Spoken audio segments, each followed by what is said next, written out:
نحمده ونصلي على رسوله الكريم اما بعد فاعوذ باللہ من الشیطان الرجیم بسم اللہ الرحمن الرحیم سرفراشی کے سلے میں تنکا جوڑ کر سرفراشی کے سلے میں تنکا جوڑ کر خود بنایا تھا جسے وہ آشیاں خطرے میں ہے۔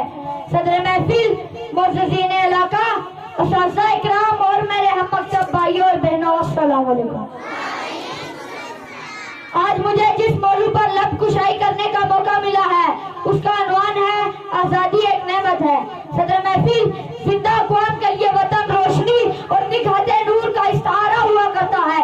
وطن جوان جرتوں کا امین ہوتا ہے۔ وطن روح افزا و تشخص کا حوالہ بن کر تابندہ اقوام کو حیات جاوداں بخش دیا کرتا ہے۔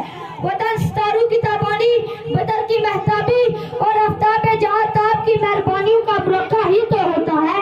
وطن ممتا کی محبت بری آغوش بن کر اپنے نافرمان بچوں تک کو پناہ عطا کرتا ہے۔ اور ہاں جناب والا، کعبہ وطن کو جو کوئی بھی لوٹ کے آیا عظیم مقام ٹھہرا۔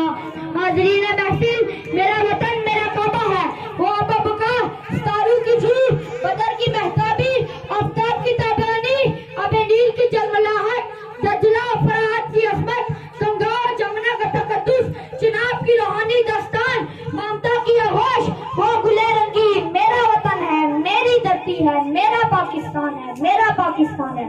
پھر میں کیوں نہ کہوں، یہ دیش مہکتے ہوئے پھولوں کا نگر ہے، یہ دیش مہکتے ہوئے پھولوں کا نگر ہے، ہر ذرہ میرے دیش کا خورشید و قمر ہے، ہر گوشہ یہاں کا میری چاہت کا ثمر ہے، اس دیش کی ہر چیز مجھے لال و گول ہے۔ یہ دیش کڑی دھوپ میں چھاؤں کا شجر ہے، یہ دیش کڑی دھوپ میں چھاؤں کا شجر ہے، یہ دیش مہکتے ہوئے پھولوں کا نگر ہے۔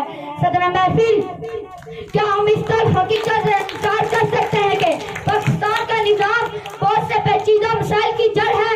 نسل در نسل موثر سیاست، استحصالی نظام کی مضبوط گرفت، چور بازاری، بدعنوانی اور سفارشی کلچر نے میرے وطن کی جڑوں کو کھوکھلا کر دیا ہے۔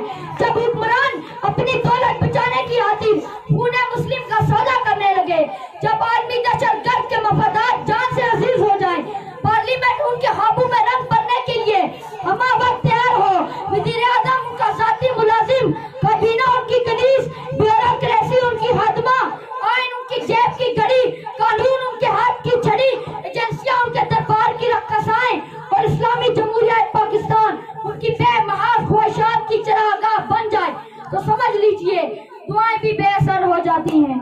میں ان دعائیہ اشعار کے ساتھ اپنی بات کو ختم کرنا چاہتا ہوں۔